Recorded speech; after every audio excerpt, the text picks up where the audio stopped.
घडामोडींमध्ये बघूयात 25 मिनिटं 50 बातम्या।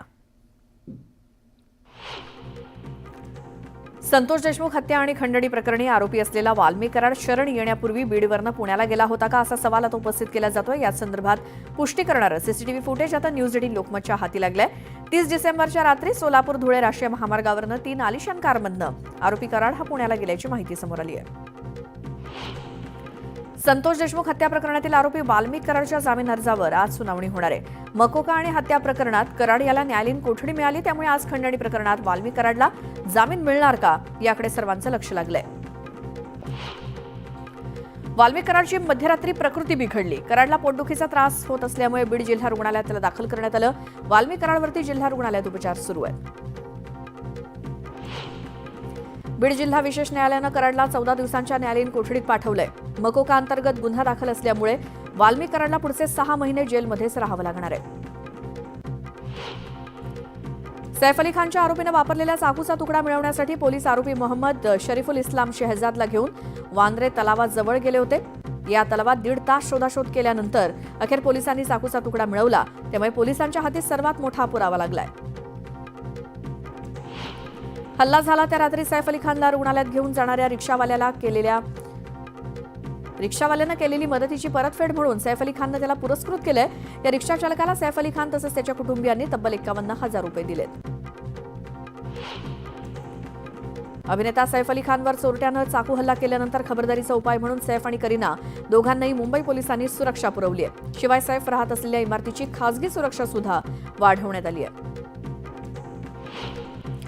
सैफ अली खानवरती हल्ला करणारा आरोपी पोलिसांच्या ताब्यात आहे। यापूर्वी पोलिसांनी नागपूरमध्ये धावत्या ट्रेनमधनं एका व्यक्तीला संशयित म्हणून पकडलं होतं। आताही पोलिसांनी ज्या आरोपीला पकडलंय त्याचा चेहरा आणि सैफवरती हल्ला करून बाहेर पडताना सीसीटीव्हीत दिसत असलेल्या व्यक्तीचा चेहरा मॅच होत नसल्याचा दावा करण्यात आलाय। सैफच्या घरात घुसलेले बांगलादेशी होते, त्याच्यावर झालेला हल्ला हा मला संशयास्पद वाटतो असा गंभीर आरोप मंत्री नितेश राणेंनी केला। तसंच त्यानं स्वतःच चाकू मारून घेतला का असा प्रश्न पडत असल्याचं नितेश राणे म्हणाले।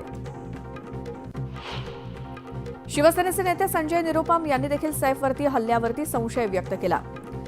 सैफच्या पाठीतील चाकूचा तुकडा डॉक्टरांनी तब्बल 6 तास शस्त्रक्रिया करून बाहेर काढला, मात्र जेव्हा डिस्चार्ज मिळाला तेव्हा तो त्याच्या घरी चालत बिल्डिंगमध्ये शिरला। 5 दिवसात सैफ इतका फिट कसा काय असा सवाल त्यांनी केला। जळगावच्या परधाडे रेल्वे स्थानकाजवळ पुष्पक एक्सप्रेसमध्ये भीषण दुर्घटना घडली। पुष्पक एक्सप्रेसमध्ये आग लागली असं समजून काही प्रवाशांनी चालत्या गाडीतून थेट उड्या मारल्या, मात्र या प्रवाशांना समोरून येणाऱ्या बेंगळुरू एक्सप्रेसनं चिरडलं। जळगाववरनं मुंबईकडे येणाऱ्या पुष्पक एक्सप्रेसनं परधाडे रेल्वे स्थानकादरम्यान अचानक ब्रेक मारला। ब्रेक मारल्यानंतर आगीच्या काही ठिणग्या उडाल्या, त्यामुळे प्रवाशांमध्ये आग लागल्याची अफवा उडाली आणि याच गोंधळात अनेक प्रवाशांनी चालत्या एक्सप्रेसमधनं थेट उड्या मारल्या। आगीच्या भीतीनं प्रवाशांची पुष्पक एक्सप्रेसमधनं थेट उड्या मारण्यात आल्या, मात्र समोरून येणाऱ्या बेंगळुरू एक्सप्रेसनं या प्रवाशांना चिरडलं। याच बेंगळुरू एक्सप्रेसच्या धडकेत 13 प्रवाशांचा जागीच मृत्यू झालाय। काही जण जखमी असल्याची माहिती पालकमंत्री गुलाबराव पाटील यांनी दिली। जळगावातल्या रेल्वे अपघातानंतर राज्य सरकारकडून मदत जाहीर करण्यात आली। मृतांच्या नातेवाईकांना 5 लाख रुपये, गंभीर जखमी असलेल्यांना 50,000 तर अपंगत्व आलेल्या प्रवाशांना 2,50,000ची मदत केली जाणार आहे। तसंच सगळ्या जखमी प्रवाशांवरती सरकार मोफत उपचार करणार आहे। जळगावचे जिल्हाधिकारी आयुष प्रसाद यांच्या निर्देशानंतर अनेक रुग्णवाहिका दुर्घटनास्थळी पोहोचल्या। जळगावच्या 3 रुग्णालयातनं परधाडे रेल्वे स्थानकाजवळ रुग्णवाहिका पोहोचल्या। जळगावच्या रेल्वे अपघातामध्ये जे प्रवासी जखमी झाले त्यांना जवळच्या रुग्णालयात हलवण्यात आलं। पाचोरा आणि जळगावातील रुग्णालयात जखमी प्रवाशांवरती उपचार सुरू करण्यात आले।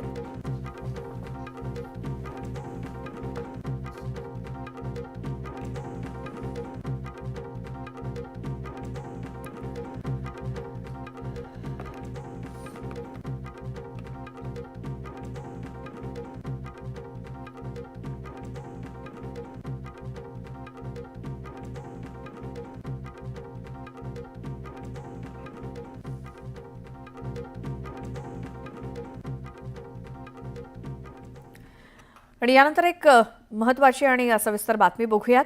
जळगाव रेल्वे दुर्घटनेमध्ये आतापर्यंत 13 जणांचा मृत्यू झाला आणि ही दुर्घटना जळगाव आणि पाचोरा या स्थानकांदरम्यान आग लागल्याच्या भीतीने पुष्पक एक्सप्रेसमधल्या अनेक प्रवाशांनी रेल्वेतनं उड्या मारल्या आणि घडली। याच दरम्यान विरुद्ध दिशेनं येणाऱ्या कर्नाटक एक्सप्रेसनं या प्रवाशांना धडक दिली. पाचोरा तालुक्याजवळच्या नांद्रा ते परधाडे दरम्यान हा अपघात घडला. इथे असलेल्या ब्लाइंड स्पॉटमुळे दुसऱ्या बाजूने येणारी ट्रेन खाली उतरलेल्या प्रवाशांना दिसलीच नाही आणि यामध्ये 13 प्रवाशांनी आपला जीव गमावलाय.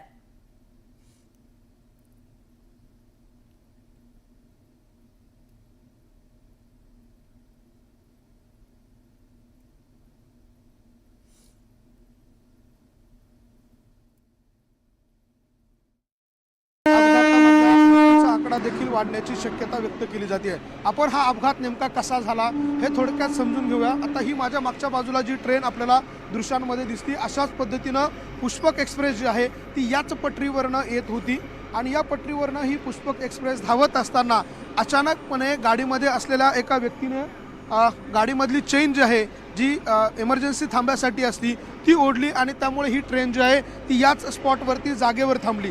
आणि जर आपण दृश्यांमध्ये बघितलं तर खाली पटरी आणि वरती जी चाकं आहे अगदी तीच चाकं आणि ही पटरी जी आहे त्यांच्यामध्ये अचानक ट्रेन थांबल्यामुळे घर्षण झालं आणि ते घर्षण झाल्यामुळे धूर जो आहे तो मोठ्या प्रमाणात बाहेर आला आणि हा धूर बाहेर आल्यानंतर या ट्रेनमध्ये पुष्पक ट्रेनमध्ये बसलेले जे लोक आहेत ते अशा पद्धतीनं मी ज्या ठिकाणी आत्ता उभा आहे त्याची दृश्य बघतो. अगदी छोटी जागा आहे आणि या छोट्याच्या स्पेसमध्ये हे सगळे लोक जे आहेत ते उभे होते. काहींनी या पटरीवरती उड्या मारल्या आणि आता पुन्हा मी ही जी दुसरी पटरी आहे ती आपल्याला दाखवेल. हा जाणारा मार्ग आहे तर हा येणारा मार्ग आहे आणि याच येणाऱ्या मार्गावरती काही प्रवासी जे आहे ते थांबलेले होते आणि आपल्यावरती उपचार करतात. अर्थात त्या ट्रेनमधून उड्या मारून या सगळ्या प्रवाशांनी आपला जीव जो आहे तो वाचवण्याचा प्रयत्न केला आणि त्यानंतर या ट्रेनवर या पटरीवरती असलेल्या लोकांना समोरून ज्यावेळेला कर्नाटक एक्सप्रेस आली त्यावेळेला पळण्यासाठी कुठेही जागा नव्हती. आतमधली जागा जी आहे ती अगदी निमुळती होती. आता पुन्हा एकदा आपण बघूयात की माझ्या मागच्या बाजूला जी आता ट्रेन आपल्याला दृश्यांमध्ये दिसतीये अतिशय ब्लाइंड अशा प्रकारचा हा स्पॉट आहे. आपण बघतोय आता ट्रेन अगदी जवळ आली आहे मात्र तरी देखील या सगळ्या लोकांना ही ट्रेन दिसू शकली नाही कारण हा स्पॉट जो आहे टर्न आहे आणि अतिशय ब्लाइंड अशा प्रकारचा हा स्पॉट होता आणि अचानकपणे ही ट्रेन जी आहे जी आता ट्रेन समोरून येते अशाच पद्धतीची ट्रेन जी आहे ती कर्नाटक एक्सप्रेस येत होती आणि त्यामुळे या लोकांना पळायला जागा नव्हती आणि त्यामुळे या दोन्ही ट्रेनच्या मध्ये काही लोक अडकली. पटरीवरती जवळपास 500हून अधिक लोक जे ते त्या पटरीवरती होते त्यामुळे जागा कमी पडली आणि त्यामुळे त्या दोन्ही बाजूला त्यांना पळता आलं नाही. एका बाजूला पुष्पक एक्सप्रेस उभी होती तर दुसरीकडे अशा पद्धतीने येणारी ही जी ट्रेन आहे त्याच पद्धतीची कर्नाटक ट्रेन जी आहे ती या पटरीवरती आली आणि त्यामुळे दोन्ही बाजूला हलायला जागा नव्हती. ज्या बाजूला मी आता उभा आहे त्या बाजूला देखील आपण दृश्यांमध्ये बघतोय अतिशय छोटी जागा आहे आणि बाजूला नदीचा जो पूल आहे तो आपल्याला पाहायला मिळतोय आणि त्यामुळे या लोकांना पळायला ज्या पद्धतीने जर मैदान असतं कदाचित जीव वाचू शकला असता मात्र पळायला जागा नव्हती. त्यामुळे काही लोकांनी या पुलावरून खाली उड्या मारण्याचा प्रयत्न केला आणि जीव वाचवण्याचा प्रयत्न केला. त्यामध्ये काही लोकांचा मृत्यू झाला मात्र पटरी खाली सापडून अर्थात रेल्वेच्या ट्रॅक खाली सापडून अनेकांचा यामध्ये दुर्दैवानं मृत्यू झाला. त्यामुळे अपघात नेमका कसा झाला हे आता आपल्या लक्षात आलं असेल की दोन्ही बाजूला ट्रेन होती. पुष्पक एक्सप्रेस त्या बाजूला होती तर कर्नाटक एक्सप्रेस अचानकपणे समोर जो आपल्याला ब्लाइंड स्पॉट दिसला तिथून अचानकपणे मध्ये आली. तोपर्यंत ह्या लोकांना अंदाज आला नाही की ट्रेन जी आहे ती समोरून येते. ट्रेनमधल्या काही प्रत्यक्षदर्शींनी असंही सांगितलं की ज्यावेळेला ट्रेन आली त्यावेळेला मात्र या ट्रेननी कुठल्याही प्रकारचा हॉर्न दिला नाही, बझर दिला नाही, त्यामुळे लक्षात आलं नाही. आता देखील आम्ही ज्या ठिकाणून हे कव्हरेज करतोय त्यावेळेला देखील आमच्याही लक्षात आलेलं नाही की ही ट्रेन जी आहे ती अचानकपणे येते. मात्र ज्यावेळेला ट्रेननी सायरन दिला त्यावेळेला कळलं की समोरून जी आहे ती ट्रेन येते. त्यामुळे अतिशय असा ब्लाइंड हा स्पॉट होता आणि त्यामुळे पटरीवर बसलेल्या लोकांना याचा कुठलाही अंदाज जो आहे तो आला नाही आणि त्यामुळे ही दुर्घटना घडली आणि या दुर्घटनेमध्ये आतापर्यंत 13 लोकांचा दुर्दैवानं मृत्यू झालेला आहे. या अपघाताचे सगळे अपडेट आपण घेतच राहू. अपघात नेमका कसा झाला, काय नेमकी त्याची कारणं, आणखी कोण कोण जखमी आहेत, त्यांची प्रकृती नेमकी कशी आहे या संदर्भात मात्र एक छोटासा ब्रेक घेऊन आपण लगेच परत येऊयात. तुम्ही बघत राहा न्यूज 18 लोकमत.